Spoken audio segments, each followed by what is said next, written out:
We just got a huge trailer of the new Pokemon game, Generation 8 Pokemon Sword and Pokemon Shield, and they put a lot of little details into the trailer that I want to go over because it could kind of show us how the rest of the game is going to be once we get more revealed.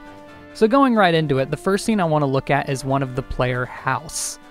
It's a lot more detailed. Just in this one scene, you can see the amount of detail that's going into this game, especially comparing it to the player house from X and Y or Sun and Moon. This is definitely a step up, and while it might not be as much of a step up as people were expecting, it's something. It definitely is.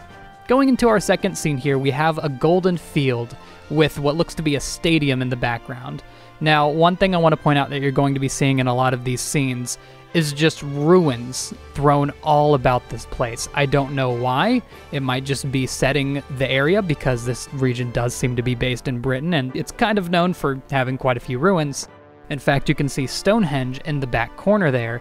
There's just ruins all over the place with weird symbols. I don't know if this might go into some overarching plot in the game with maybe the legendaries being an alien. I don't know. Focusing on something else here, you can see actually a little bit of a ramp back there in the golden grass, which I'm assuming is going to be acting as regular grass. And whether that's like a ramp for a bike similar to Generation 3, or if you could just run on it and it's just more dynamic ground, that's pretty cool. We do get a closer look of the stadium here. It appears to be acting as a grass-type gym, which is interesting because it's not just a gym as we'll see later on. These stadiums are actually quite interesting, but that's for a little later on. Now, of course, we do see our main characters wearing different outfits, which is a good sign because it means we will be getting changeable outfits and hopefully a much wider variety because in previous games, the girl got a lot more outfits than the guy. We'll see. This next scene gives you a really good idea of the scenery upgrade that we've gotten. You can see this huge sprawling lake. You can see a kind of decrepit house on the right side there in front of a battlefield, which could indicate it being a gym-like area. More likely than not, it's probably the trainer school, but it's interesting that we actually have a battle arena on the actual overworld itself. Another thing I want to point out is a lot of the different weather types that we saw in the game. We get this forest with a huge fog, and while I doubt that HMs are going to be coming back, it'd be pretty sucky, but it could point out to some defog-like ability that we get, similar to Sun and Moon, where you can just fly and surf wherever you want. Or, of course, it could just be fog, which would be interesting because it gives a lot more life to the forest atmosphere. And we also see snow in different areas as well. It's a pretty safe bet to assume we're going to see rain as well because that's a UK thing, for sure. Also, I know this is expecting the bare minimum, but it is obviously nighttime in this clip, so we are getting day and night cycles. We also get a view of a city, which seems to have a train going through it. It could be a method of fast travel because this train, as you'll see when I show you the overworld of the region, it actually goes through most of the region. It connects to 3 major towns, so it could be a method of fast travel before you obtain fly. And oh god, this means a lot. The characters have expressions. What we've seen so far isn't much, but hey, a little bit more arch in the eyebrow and a smug look, a smug smile, is a lot more than we got in Sun and Moon, where it was just literally a model with a face pasted onto it. Never moves, doesn't even open its mouth. So hey, we might be getting expressions. Here's of course another lovely expression from the male trainer in the game, but what I really found interesting about this spot is that you can see that he's standing on a beach. In the background, not even that far away, we have an icy area. And in the next picture, you can see that there's even little beach chairs and beach umbrellas set up right next to the ice. It's just a little bit of an environmental detail, but I really wonder how that area is going to play out in terms of connecting a beach area to an ice area. This also could be alluding to us being able to see other routes in the distance of a route we're currently in. I doubt this beach area and the snow area are the same route. In previous games, you have to be right on top of a route to see it, but I'm looking forward to seeing something in the background similar to Mario Sunshine or something.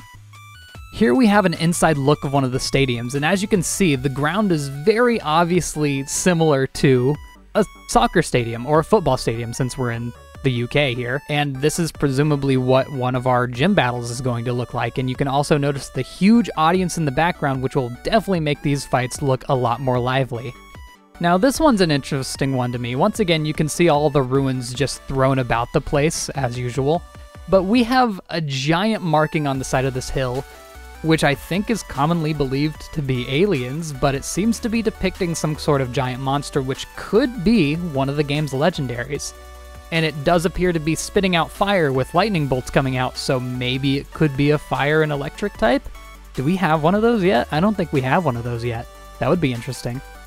Now this next scene I want to show, I want to avoid showing as much moving image as possible because apparently Game Freak's really cracking down on footage of this game. But we do get a bit of a pan shot of our trainer, which, this is hopeful thinking, might mean we get a dynamic camera. Instead of just a set camera angle for every area, we might be able to move the camera around, which would make sense since we're finally going to be playing a Pokemon game with twin sticks. It would work so well.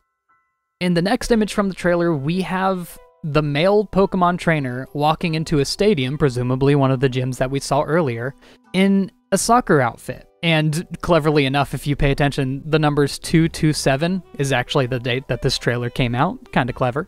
But this could mean three things to me. Number one, we are going to have a wide variety of outfits. Number two, possibly some soccer minigames take place in these stadiums as well. Or number three, which I think is the most likely one, you have an outfit specifically for challenging these stadium gyms, which would be a nice change of pace, that's for sure. Now the next thing I want to talk about is sort of a fan theory when looking at the CGI trailer. So we have three new Pokemon for the starters: Scorbunny, Grookey, and Sobble. And looking at the trailer, they each seem to use their element in some way, but they kind of hint to another one. So a fan theory going around is they've already revealed what their secondary type is going to be when they evolve. Scorbunny's shown running on a metal gear at the beginning, and you can very clearly hear the metal sounds from it, so hinting that it could be a fire and steel type. Sobble's a bit of a weird one because it's shown to be invisible when it's first shown, and while this could just be an attribute of it being a lizard, it could also point out to it being a poison or a ghost type, which commonly has the ability of camouflage. And then of course, this one's kind of the most striking one. When Grookey is first seen, it's hitting a rock with the stick on its head. That, to me, seems like a very specific way to introduce a Pokemon. The other two could just be coincidence and part of, like, their Pokemon type. But Grookey hitting a rock specifically could definitely mean it's going to turn into a rock type whenever it evolves. And of course, we also have the titles Pokemon Sword and Pokemon Shield, which we know absolutely nothing about. Of course, the UK does have a history of, like, when you think of medieval times, the first thing you think of is, well, Europe. So it could be alluding to that, but I have no idea how they're going to introduce that to the gameplay as well. And one last thing I want to do before we end this off is take a good look at the region map. They show the entire thing, so this is a good point of analysis for us now. It appears that you're going to start at the bottom because the Pokemon League does appear to be at the top. That's a pretty big city, and it does look like it would be where the Pokemon League is held. So you start at a small village at the bottom. It doesn't seem to be any of these stadiums near the bottom. Even though the grass stadium does have the same scenery, you can see it a little higher up on the map. And in this first starting town, I do want to point out the railroad coming out of the mountain on the side, so the railroad does connect to this town at the beginning. You can also see the purple house next to the lake that we saw in an earlier scene, which is probably the trainer school, and a path heading into the forest on the right, which will then lead out to this big field under the first major city. I'm very hopeful here. I wonder if this is just going to be a huge free roam area. It just seems to be a giant field, and you can once again see the railroad on the left side going through the mountain. But if you choose to go north, you're going to enter your first big city, and of course you can actually see Big Ben, or what is supposed to be alluding to Big Ben, there in the middle of the city.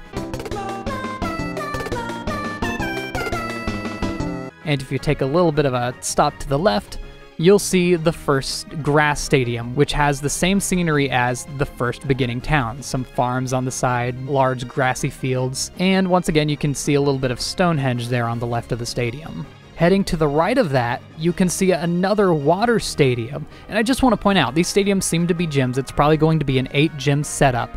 And if you look at the map, you can soundly identify 7 gyms, not 8. But still going through this, we have a water stadium gym looking thing on the right, and then a little north of that we have our second major city. The major landmark of this city seems to be alluding to Blackpool Tower. It's about in the right spot of the region to be alluding to Blackpool Tower, but going left from this major city, once again, we're assuming the major city actually has a gym. So same thing with Big Ben, we're assuming that's a gym too, even though it doesn't look like the other stadiums. Left of Blackpool Tower, we have what appears to be a rock-type gym, along with a little temple on the left into the mountainside. And it has some sort of symbol. You can't really make it out because it's so small on the map, but it seems to be important and could have something to do with the legendary Pokemons. Either that, or it could be what connects that land to what looks like a dark or a ghost-type gym, along with giant mushrooms for some reason. Going back to Blackpool Tower, if we go to the right, we come to an icy area, and it would appear that that eastern castle looking thing could be a stadium. Actually, you know what? Looking at it, it's definitely an ice-type stadium,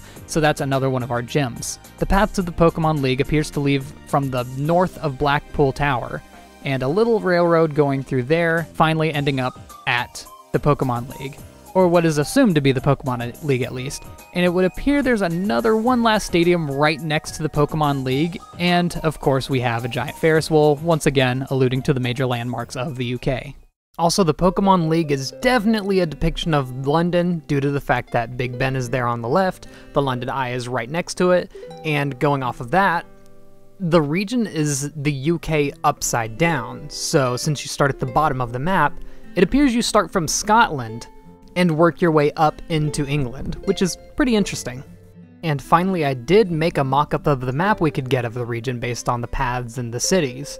It's not as linear as you would be led to believe based on the vertical nature of the region. That's pretty much all I've gotten from this trailer. I've been watching it all morning. I'm so excited for this game. It's going to be the first Pokemon game I've bought since Sun and Moon. And that's 2 years ago. It's going to be 3 years at the point that the game comes out, so yeah, as you can probably tell, I'm excited. I hope I pointed out something interesting to you, and hopefully we can find more and more as time goes on. See you all then, and goodbye. Oh yeah, also one last note. Thank God random battles are back. Y'all really want to walk onto a new route and immediately be spoiled as to every single Pokemon that's going to be there? Hell no.